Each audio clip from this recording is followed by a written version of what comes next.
मित्रांनो नमस्कार. प्रत्येकाच्या आयुष्यामध्ये म्हणा किंवा त्याच्या एखाद्या जीवनशैलीमध्ये एक संधी तर येत असते. आपल्याला ती कधी कधी कळते, कधी ती संधी गेल्यानंतर कळते. पण जेव्हा कळते की संधी आलेली आहे आणि त्या संधीचं जर तुम्ही सोनं केलं तर समजायचं की तुमची बल्ले बल्ले. महाराष्ट्राच्या राजकारणामध्ये जर तुम्ही एकंदरीत बघितलं तर 2013ला अण्णा हजारे काय उपोषणाला 12-13ला बसले.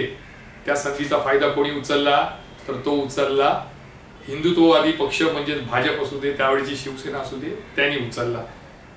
सर्व सत्तेत आले.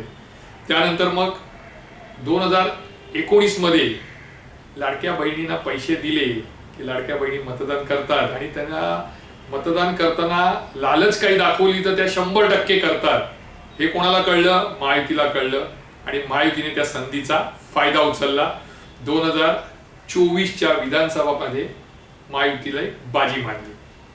आता वेळ आली आहे ठाकरे ब्रँडची, म्हणजे ठाकरे बंधूंची.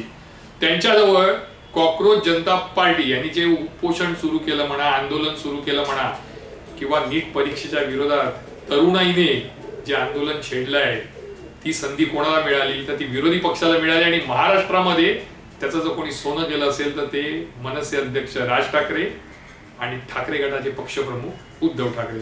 नमस्कार, मी अमित जोशी, वृत्तनिदान बीडीएलच्या माध्यमातून आज रविवार हलका फुलका विषय घेऊन तुमच्या समोर आलोय. एकंदरीत जर तुम्ही गेल्या 2 वर्षाचा जर इतिहास पाहिला तर जेव्हा जेव्हा शिवसेना फुटली म्हणजे ठाकरे गट दर वर्षभरात ठाकरे गट फुटत असतो.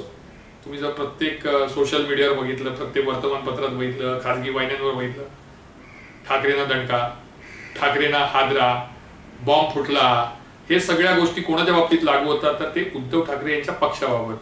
कधी आमदार जातात, कधी खासदार जातात, कधी नगरसेवक जातात, कधी पदाधिकारी जातात, कधी ज्येष्ठ नेते जातात आणि जरी कोणी गेले नाही तरी त्याची मग अफवा पसरते. पण एक लक्षात घ्यायला पाहिजे की शिवसेना हा पक्ष किंवा मनसे हा पक्ष असा आहे की जो कधीच संपणार नाही. कारण तो नेत्यांच्या भरोशावर उभा नाही तर तो सर्वसामान्य कार्यकर्त्यांच्या जीवावर उभा राहिलेले पक्ष आहे.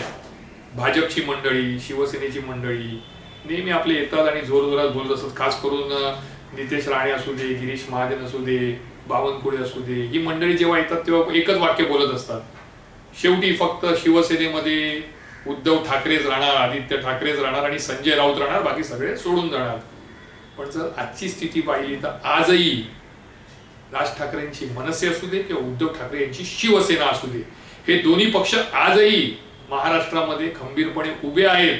आणि जर तुम्ही गेल्या 10 दिवसांचा जर अभ्यास केला राजकीय तर एक लक्षात येईल की याच जसं फिनिक्स पक्षी राखेतून आकाशाकडे एकदम मोठी झेप मारतो तशी काहीशी छोटी झेप का असेना पण उद्धव ठाकरे आणि राज ठाकरे यांनी या निमित्ताने मारली. आणि ते निमित्त नीट परीक्षा मधली पेपर फुटी. आज संपूर्ण देशामध्ये आणि खास करून महाराष्ट्रामध्ये, दिल्लीमध्ये जर तुम्ही बघितलं तर मोठमोठी आंदोलनं सुरू आहेत. खास करून तरुण वर्ग आणि त्याही पेक्षा तरुणी, ज्यांना आपल्या भविष्याची चिंता आहे, ज्यांना आपल्या देशाची चिंता आहे, ज्यांना असं वाटतं की नाही आपण जर आज दुर्लक्ष केलं तर असे पेपर फुटीचे प्रकार घडत राहतील आणि आपल्या सर्वांचं भवितव्य धोक्यात येऊ शकतं. हे ज्या तरुणाईच्या लक्षात आलं ती तरुणाई आज रस्त्यावर आहे. आणि त्या तरुणाईच्या पाठी महाराष्ट्रात जर कोण उभं असेल तर राज ठाकरे आणि उद्धव ठाकरे. आणि आश्चर्याची बाब म्हणजे तरुण वर्ग देखील मोठ्या प्रमाणावर राज ठाकरे, उद्धव ठाकरे म्हणजे ठाकरे ब्रँडच्या पाठीशी उभा राहिलेला दिसतो. तुम्ही जर विविध भागात बघितलं तर मोठमोठी गर्दी सुरू आहे. अमित ठाकरे दिल्लीत जाऊन आले, उद्धव ठाकरे दिल्लीत जाऊन आले, आदित्य ठाकरे, राज ठाकरे हे जे आहेत ते सर्व इकडे शिवाजी पार्क, दादर हा परिसर सांभाळत आहेत. आणि प्रचंड गर्दी. तुम्ही जर शिवाजी पार्कवर बघितलं तर 30 आणि 40 हजार तरुण आजही या आंदोलनात सहभागी झालेले दिसत आहेत. त्यामुळे एक प्रकारे संजीवनी म्हणा किंवा नवचैतन्य मनसे आणि ठाकरे गटाला जे कार्यकर्ते आहेत त्यांना मिळालेलं हे नवचैतन्य आहे. कारण तरुणाईचा पाठिंबा आज ठाकरे बंधूंना मिळालेला आहे आणि त्याचा प्रत्यय तुम्हाला आज येणार. आज 11 वाजता जो मोर्चा निघणार आहे शिवाजी पार्क पासून ते सिद्धिविनायक पर्यंत, त्याच्यामध्ये काँग्रेसने पाठिंबा दिलाय. पण असं म्हणतात, पोलिसांचा जो अंदाज आहे तो असा आहे की किमान 50 ते 75 हजार मोर्चेकरी या मोर्चामध्ये सामील होऊ शकतात. ही संख्या वाढू देखील शकते. त्यामुळे साहजिकच हा भव्य मोर्चा असणार, हे शक्ती प्रदर्शन असणार आणि फटका असणार असं म्हणणाऱ्यांना की ठाकरे ब्रँड संपलाय.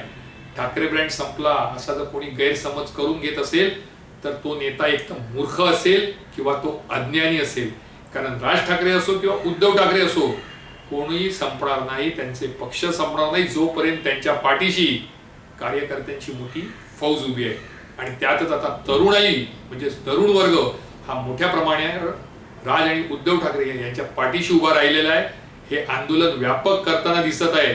त्यामुळे आजही ठामपणे हेच आपण सांगू शकतो की विरोधक किती म्हणो, भाजप किती म्हणो, शिंदेची शिवसेना किती म्हणो, पण शेवटी ठाकरे ब्रँड हा कधीच संपणार नाही आणि तो संपलेला महाराष्ट्रात दिसणारही नाही.